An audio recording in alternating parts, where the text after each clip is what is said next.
Olá pessoal, bem-vindos a mais um vídeo. Hoje nós vamos tratar de um assunto bastante polêmico, que eu sei que costuma mexer muito com os ânimos, que é o aborto. Minha intenção aqui não vai ser dizer o que cada indivíduo deve ou não fazer. Também não vou estar ignorando aqui todas as questões de saúde pública e outras tantas questões que envolvem o aborto. Vou fazer uma abordagem, primeiro com algumas perguntas, depois com algumas evidências e, por fim, espiritual e cabalística. Espero que você me acompanhe e que você reflita.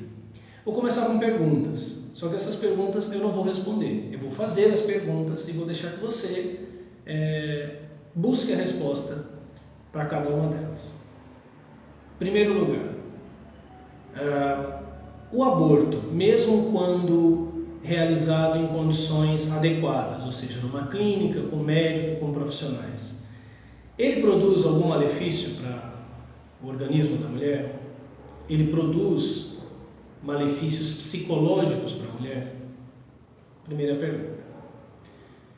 Uma mulher que aborta depois de ter sido estuprada, o trauma do estupro deixa a mulher, ou seja, quando o bebê é arrancado, quando o feto é tirado, o trauma do estupro desaparece com ele? Outra coisa, esses dias eu vi um vídeo mostrando a Marcha das Vadias e logo no começo do vídeo uma mulher seminua diz assim, se eu quiser dar para o mundo inteiro, eu vou dar. Se eu quiser tirar o que está dentro de mim, eu vou tirar, porque o corpo é meu e eu faço o que eu quiser com ele. Supondo que seu corpo é seu, meu corpo é meu. Nós nos sepultaremos depois de mortos? Será que isso é possível? Depois que eu morro, o corpo permanece meu? Eu posso carregar meu caixão? Eu posso abrir a cova e me enterrar? Se o bebê é parte do corpo da mulher e ela faz o que quiser com o seu corpo, qual a diferença entre aborto e mutilação? Ou seja, qual a diferença entre cortar um dedo, cortar um braço, cortar a perna, cortar o pênis e tirar o bebê do corpo? Se o bebê é corpo da mulher, eles têm o mesmo sangue? Se o bebê é corpo da mulher e ela faz o que quiser com o seu próprio corpo, por que nos primeiros meses ou até nas primeiras semanas ou primeiros meses de gravidez o corpo tende a rejeitar o feto porque entende que ele é um corpo estranho? Por último, última pergunta. Geralmente a gente ouve o seguinte: você é macho, macho não opina. Como se fazem bebês? Fêmeas fazem bebês sozinhas, tipo brota igual árvore, ou precisa do macho para fazer o bebê? Se o macho participa na concepção e ele não quer assumir o bebê depois de nascido, não é juridicamente correto que ele pague uma pensão? Não se cobra isso dele, e eu acho que deve cobrar?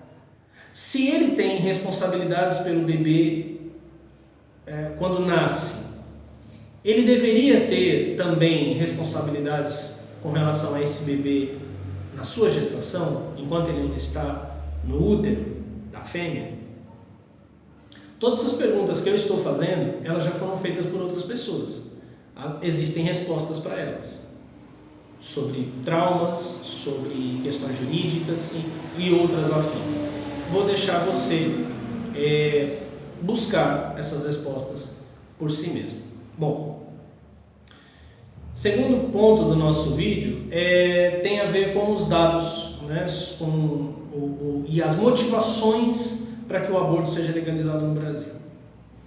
Todo mundo já ouviu que 1 milhão, às vezes diminui esse número, 500 mil mulheres morrem por ano em função, em virtude, por complicações de abortos ilegais. Primeira coisa que se pensa ao ouvir isso: cara, se tem 1 milhão de mulheres morrendo é um holocausto feminino por conta de aborto. E nós não estamos vendo. Como pode?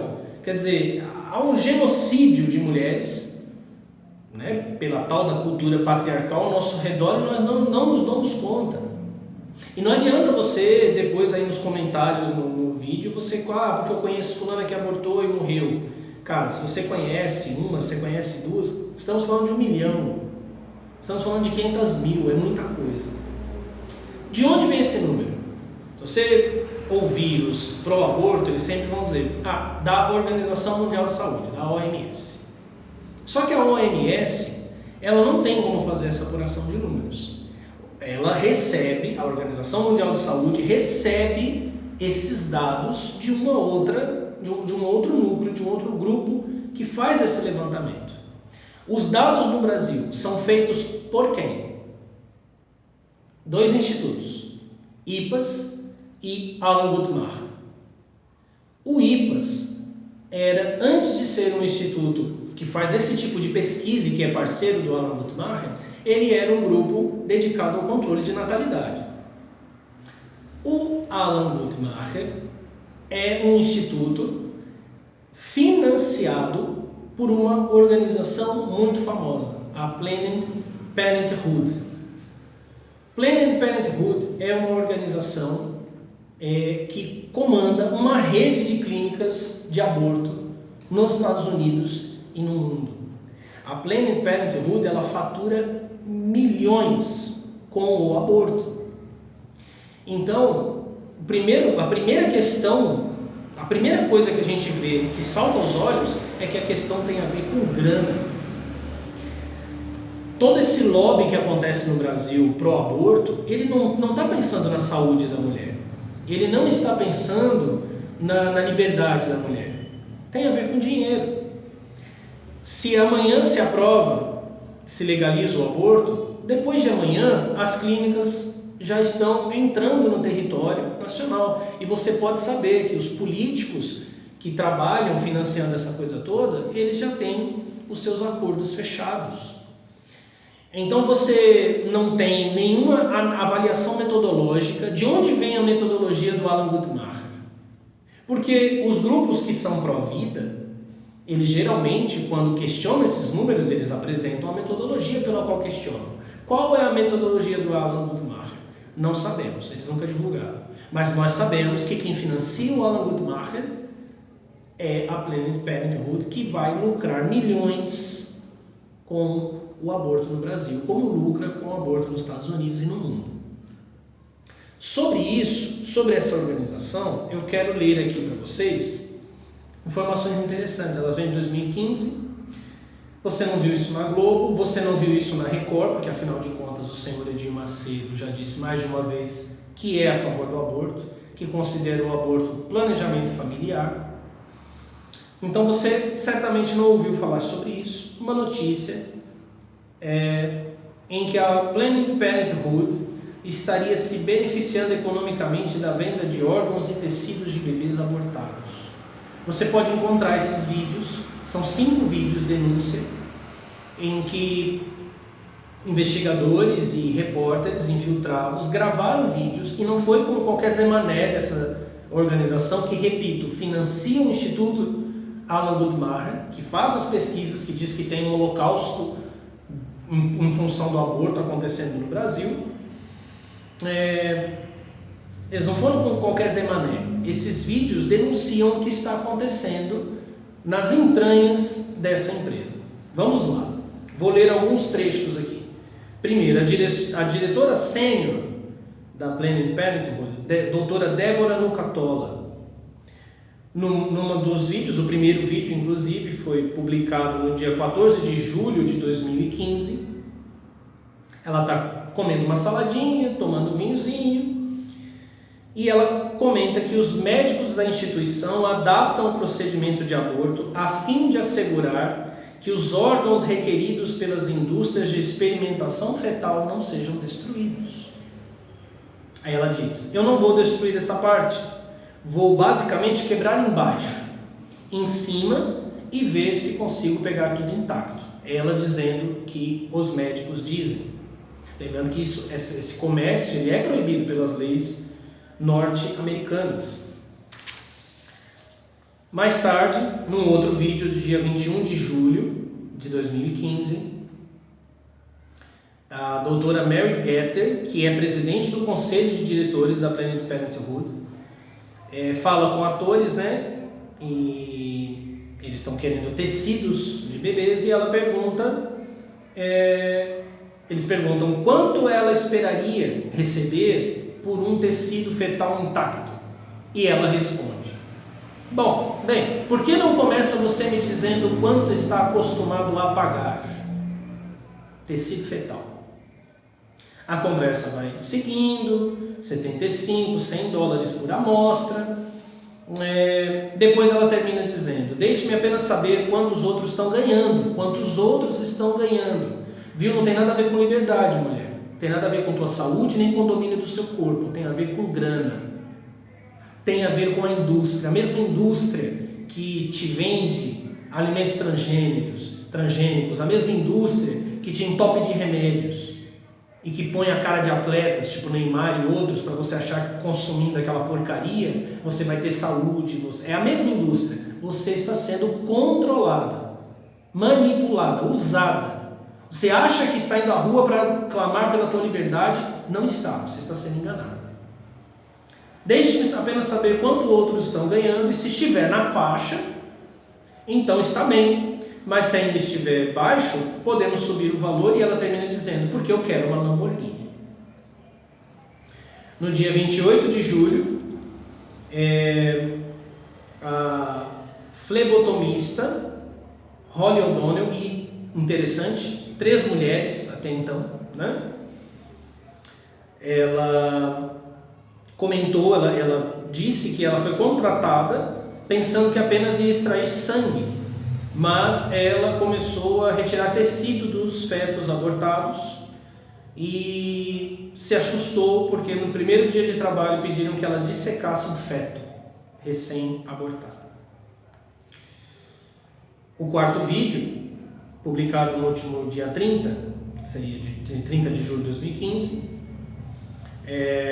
a doutora Savita Gint, que é a diretora médica da clínica de Rocky Mountains, fez, como diz o texto, a declaração mais chocante de toda a investigação. Ela deixou subentendido que a clínica também coleta tecidos de bebês nascidos vivos. Como foi? Ela disse assim: se algumas mulheres dão à luz antes que a gente consiga examiná-las para um procedimento, então os bebês, saem intactos. Aí, dentro do laboratório de uma clínica, enquanto alguns funcionários usam um prato para separar pedaços do corpo de um feto, Gint, a médica, né, Savita Gint, diz aos falsos compradores que preferiria receber o pagamento pela parte do corpo coletada, ao invés de uma taxa fixa padrão. Ela diz: eu acho que um negócio por peça, funciona um pouco melhor, porque assim podemos ver o quanto podemos ganhar com isso. Esses vídeos estão na internet ainda. Ao final do vídeo, uma voz do fundo revela o sexo da criança que acabou de ser assassinada. It's another boy. É outro menino. O último vídeo, veja, são todas mulheres, ok? Na parte que eu falar de espiritualidade, vou tentar explicar por quê. No último vídeo, Melissa Farrell, diretora de pesquisa da filial em Gulf Coast, admite que os aborteiros algumas vezes conseguem corpos intactos de bebê para coleta. Quer dizer, às vezes eles conseguem tirar inteiro para experimentação científica. Ela diz que os médicos adaptam o procedimento. Alguns dos nossos médicos fazem isso de modo a conseguir as melhores amostras. Então eu sei que isso pode ser feito. Depois ela diz: se nós alterarmos nosso processo e nós somos capazes de obter cadáveres fetais intactos, podemos incluir isso no orçamento para cobrir as dissecações e dividir as amostras em várias remessas. Tudo não passa de uma questão de alinhar itens, ela diz. Nos últimos minutos do vídeo, aparecem investigadores, os caras que fazem a seleção, vasculhando as partes de um bebê de 20 semanas. No prato é possível ver mãos e pés claramente desenvolvidos, enquanto o investigador levanta um pequeno pulmão com uma pinça. Às vezes eles saem intactos, diz uma das funcionárias aos falsos compradores. Então, essa maravilhosa organização, Planned Parenthood, é quem financia Alan Guttmacher, que infla os números sobre aborto e manipula mentes para isso, para vender, para lucrar, para enriquecer, para dar uma Lamborghini. Todas mulheres, manipulando você, mulher, e manipulando alguns homens que acham que ser feminista é maravilhoso e estão aí falando do direito de decidir, quando na verdade não tem ninguém decidindo, está sendo manipulado. Vamos entrar no assunto agora espiritual. Eu acho que os grupos pró-vida, principalmente nos Estados Unidos e Brasil, eles não sabem o que está em jogo. Eles não sabem do que eles estão falando, eles não sabem o que eles estão enfrentando. A coisa é muito mais grave, ela é muito mais séria do que se possa imaginar. Há um livro que foi publicado aqui no Brasil, de uma escritora feminista e sacerdotisa da Wicca. Observação: a Wicca não tem papa, a Wicca não tem magistério. Então, eu estou dizendo que ela é sacerdotisa da Wicca porque ela vai se apresentar como pagã nas suas ideias. Mas eu não estou dizendo que isso representa a Wicca, ok? Mas ela se diz wiccana, então é importante frisar que ela se diz pagã. E toda a argumentação dela é pagã. O nome dela é Gwyneth Pari, ou Gwyneth Paris. Ela escreveu um livro chamado O Sacramento do Aborto, mas ela escreveu também outros assuntos, meditações pagãs, o aborto como um sacrifício a Artemis. Eu vou ler algumas partes do livro. Olha só que coisa interessante. Esse livro virou assunto de debate na Câmara aqui no Brasil. Ela começa a falar que Artemis, na página 34 do livro, O Sacramento do Aborto, ela começa a falar, que Artemis gostava de sacrifícios sangrentos e tal. E aí, em um certo momento, ela diz: uma vez que o aborto é um tipo de sacrifício, acredito que a exploração deste mito pode abrir novas sendas de pensamento. Do que ela está falando? Qual é o tema do sacramento do aborto? Ela diz que o aborto é um ato de amor, que uma mulher pode abortar oferecendo seu filho às deusas. Ela diz que uma mulher só pode completar a sua manifestação como divindade se ela, que tem o poder de dar a vida, de novo, relembrando, parece que ela faz sozinha, também assumir para si o poder de tirar vidas. Isso é dito abertamente no livro O Sacramento, ou seja, algo que conecta ao divino. Artemis, que personifica o respeito pela vida animal, aceita a necessidade da caça, mas apenas se regras e rituais de absolvição forem observados. Quer dizer, aqui nós estamos lidando com um meio mágico de purificar a culpa que a mulher sente ao fazer o aborto. Ela vai falar isso abertamente na página 15, daqui a pouco eu vou ler. Na maioria das religiões da deusa, um raciocínio similar é aplicado aos fetos e os recém-nascidos. Não apenas fetos, um sacrifício de recém-nascidos. É perfeitamente aceitável que uma mulher que dá a vida também a destrua sob certas circunstâncias. Nossa cultura necessita de novos rituais, bem como de leis que restaurem ao aborto sua dimensão sagrada, que é tão terrível quanto necessária. O aborto é um sacrifício para Artemis. Aborto como um sacramento pelo dom da vida para permanecer pura. Observa que aqui a gente está falando de alguém, ela é psicóloga, daqui a pouco eu vou ler o currículo dela, ela é psicóloga, ela é sacerdotisa e ela é líder feminista. Essa mulher está dizendo que o aborto é algo sagrado. Aqui a gente não está no campo mais da decisão, aqui nós não estamos mais no campo do controle do próprio corpo, aqui nós estamos observando uma batalha espiritual em andamento. E eu vou fazer vídeos para desmentir até essas acusações contra Artemis. O nome que ela usa não importa. O mito dessa deusa também não importa. O que importa é que ela está com larga aceitação. Se vocês procurarem na internet, vocês vão ver. Eu achei até um vídeo no YouTube em que, não vou dizer quem é, nem o vídeo para não complicar demais, mas uma pessoa comenta que nós não conseguimos entender, porque a nossa consciência é judaico-cristã, Nós temos uma lavagem cerebral judaico-cristã e nós não conseguimos entender o tormento psicológico que é a gravidez para uma mulher. Onde isso vai parar, né?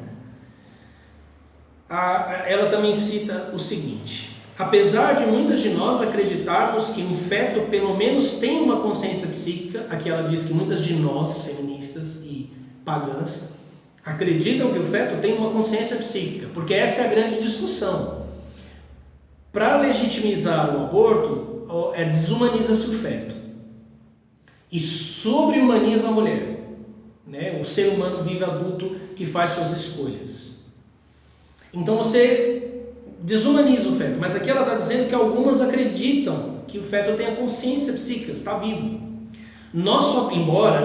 Embora isso, nosso apoio ao aborto está baseado em uma profunda compreensão de que, como na natureza, tirar uma vida às vezes pode ser necessário. Tem um outro momento em que ela comenta dos animais, tipo cachorros, né? Que para preservar filhos devoram outros, né? É de se pensar se ela não estaria sugerindo, com essa fala, que mulheres talvez devessem comer seus próprios filhos.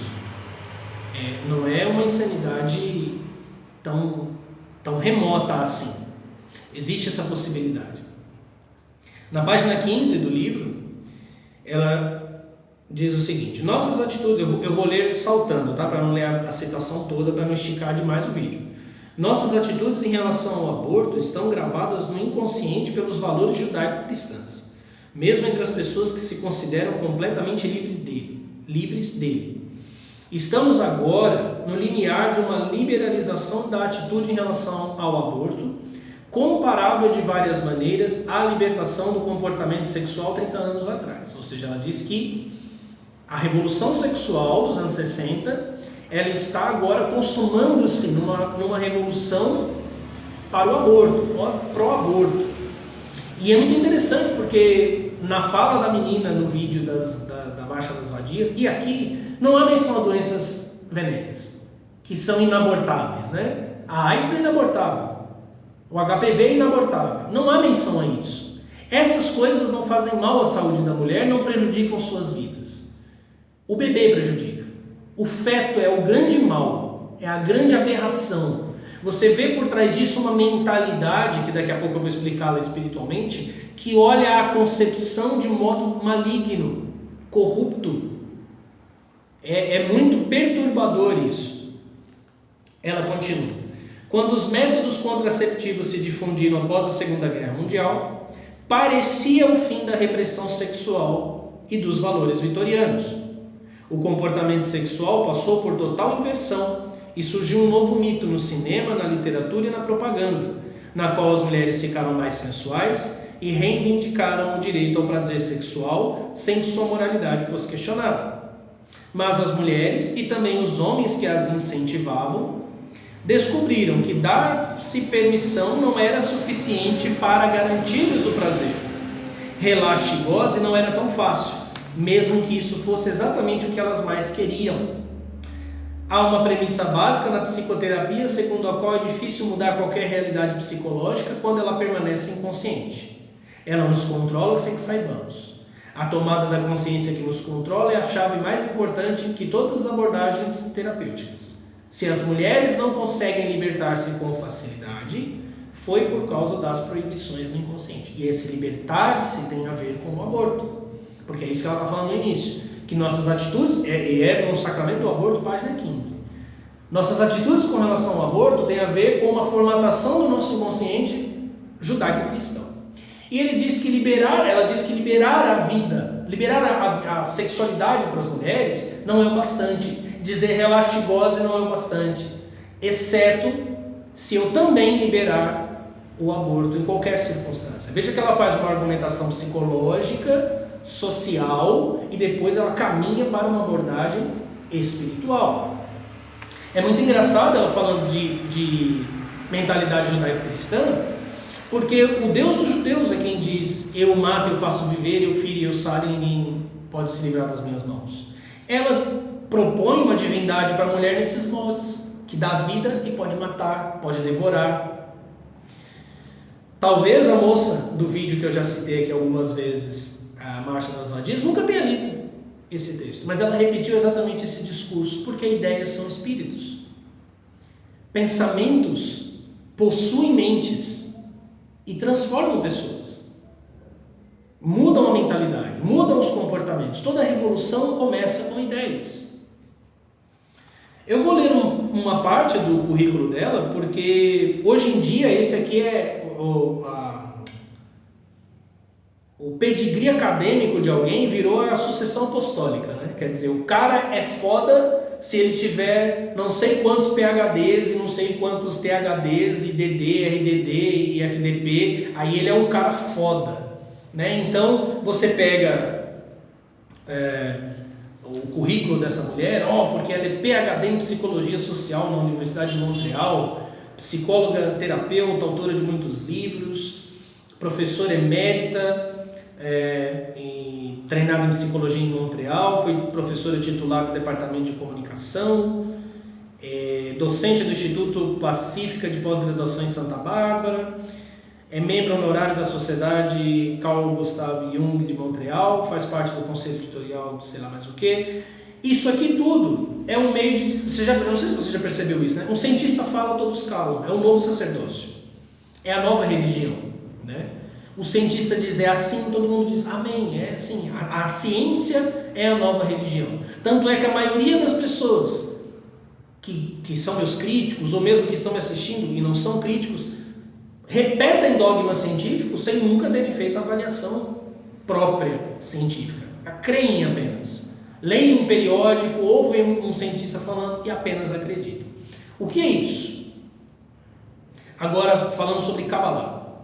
Em primeiro lugar, o aborto, dentro da Kabbalah, ele é uma abominação.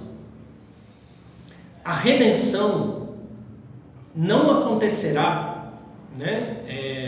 Nós não viveremos a Geulah sem o nascimento dos tzadik, dos santos.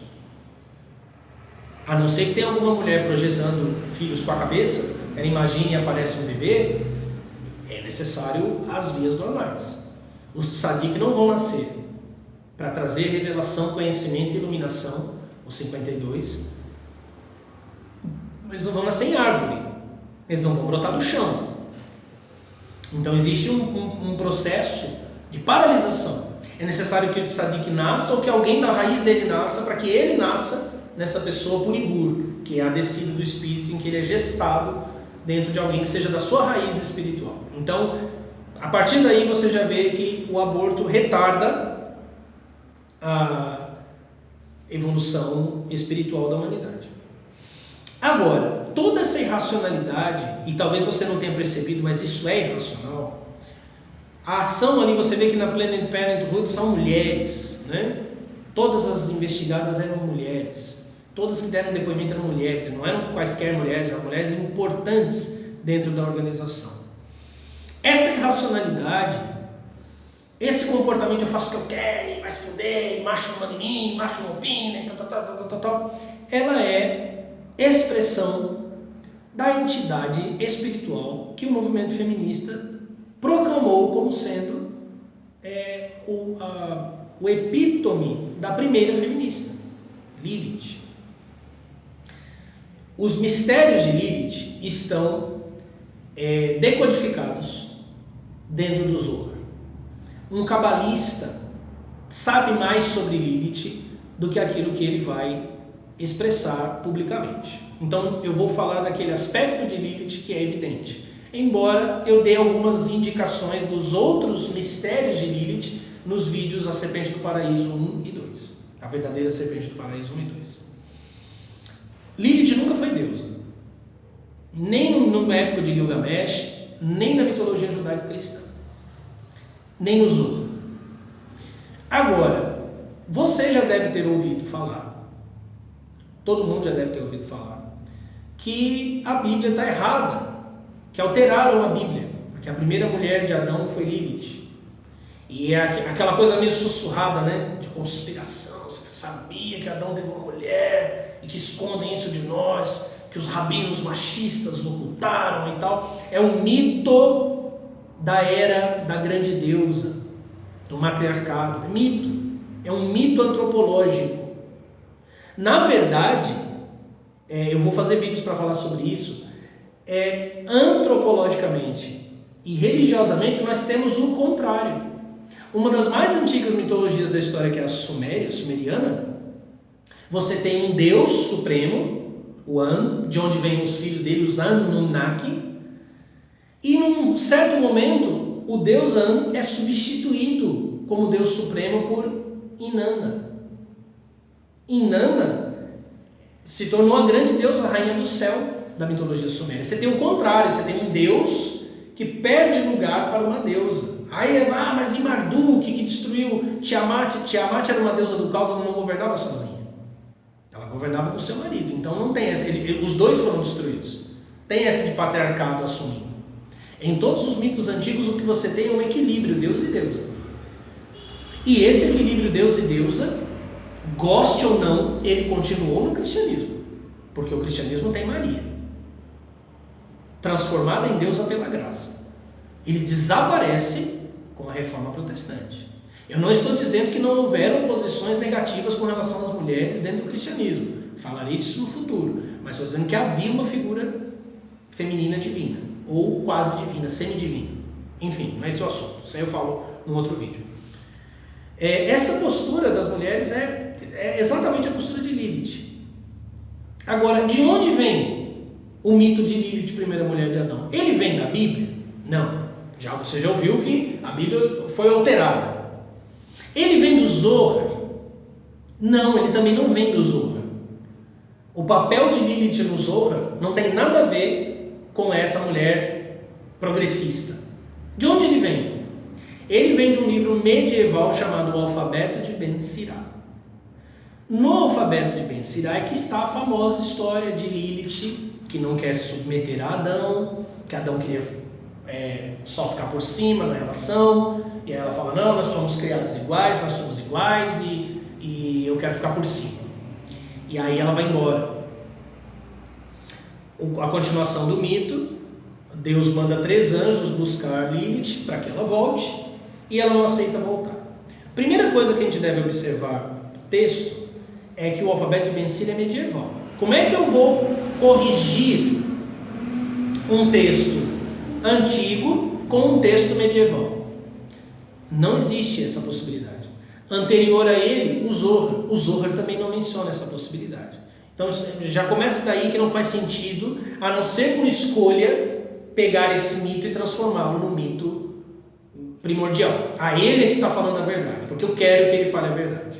E aí eu transformo Lilith em deusa, coloco ela num papel que ela nunca teve.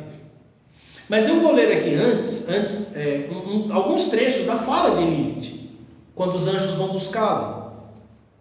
Primeiro, Deus diz para Adão assim: se ela concordar em retornar, tudo bem, se não, ela deverá permitir que Sem e seus filhos morram todos os dias. Olha o que é dito: os filhos dela morrerão todos os dias, se ela não quiser voltar para Adão. Os anjos vão até ela e ela diz: deixai-me, eu fui criada apenas para causar doenças em crianças. Se a criança for menino, terei domínio sobre ele por 8 dias depois do seu nascimento, e se menina, por 20 dias. Aqui é uma declaração de Lilith também. Lilith acabou de dizer: eu fui criada apenas para produzir morte em crianças. E termina ela aceitando a morte dos próprios filhos, como muitas mulheres dizem que devem fazer, e dizendo que só não terá poder sobre as crianças se o nome dos 3 anjos que aparecem aqui for posto como um amuleto, e foram encontrados vários desses amuletos. Embora o texto seja medieval, ele deve representar um mito um pouco mais antigo. Só que é o seguinte: o alfabeto de Ben Sirá é universalmente considerado porcaria. Alguns até acreditam que ele era um livro satírico, era uma espécie de livro de piadas que circulavam entre os judeus na Idade Média, e que aí alguém resolveu dar valor a ele. Mas eu vou te dar um conselho: você que acha que Lilith é fodona, que Lilith é pá, né, que Lilith arregaça, que ela queria ficar em cima de Adão, e que Adão é mau panaca e tal, está escrito no capítulo 5 do livro: Eu vou ler o capítulo 6 do alfabeto de Ben Sira, para você ver a seriedade do livro, por que o livro é levado tão a sério. Aí você me diz se você também pode levar esse relato a sério. Alguns dias depois, o rei da Babilônia, disse a Ben Sira: eu tenho uma filha que expele 1000 peidos a cada hora, que tu a cures. Olha que coisa, hein? Ben Sira respondeu para o rei: manda a mim pela manhã com seus criados e eu a irei curar. Na manhã seguinte ela veio com seus criados. Quando Ben Sira viu, começou a agir como se estivesse furioso. Por que estás furioso? Ela lhe perguntou.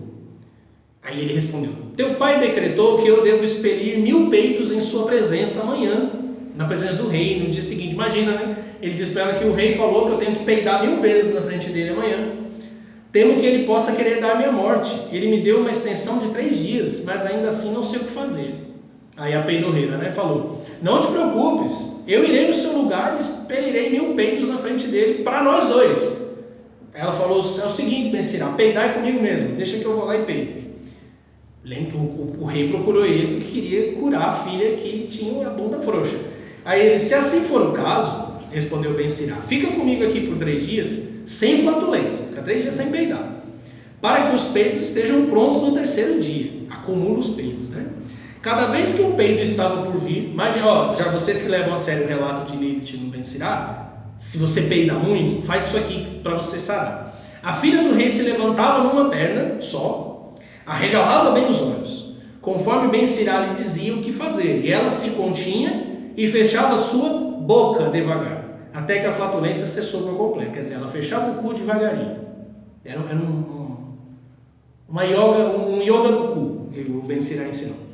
Após 3 dias, nenhum peido saiu de seu traseiro. Naquele dia, Ben Sira levou seu pai, dizendo: vai e espere 1000 peidos para o teu pai.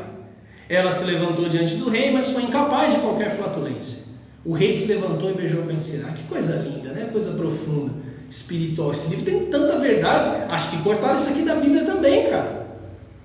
Aí no capítulo seguinte, o rei perguntou: por que foram criados os peidos? Olha a profundidade da pergunta, né? Sabedoria cabalística isso. Aí o Ben Sira: se não fosse pela flatulência, as pessoas teriam diarreia e defecariam em suas roupas. Quando alguém sente que está para peidar, ele vai e atende suas necessidades. Quer dizer, por que você não caga na roupa? Porque quando você sente que você vai peidar, você vai para o banheiro, cara. Por isso que Deus te fez peidar, mano. De modo que não passará pelo constrangimento de sentar-se em roupas imundas. Esse livro é muito espiritual, cara. Ele é muito profundo.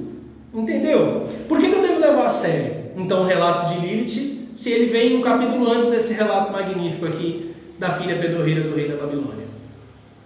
Sabe por que você não sabe disso? Sabe que você nunca ouviu isso? Porque estão manipulando você. Porque estão enganando você. Porque estão dando a você e a vocês, mulheres principalmente, modelos falsos, falidos e destruidores, corrosivos. Por que isso está acontecendo? Kenneth Grant, no Aleister Crowley, o Deus Oculto, ele faz um comentário muito interessante. Ele falando sobre a sacerdotisa, na página 177, ele diz: a fórmula do velho Aion, do Aion pisciano, o Aion da manifestação através do sangue lunar, está agora obsoleta. A humanidade tomou passos rumo a reinos mais tênues, onde a manifestação não mais ocorre dessa forma, mas onde, através da intensidade elétrica do seu cabelo, o cabelo seria o filamento que contém mais força de Marte,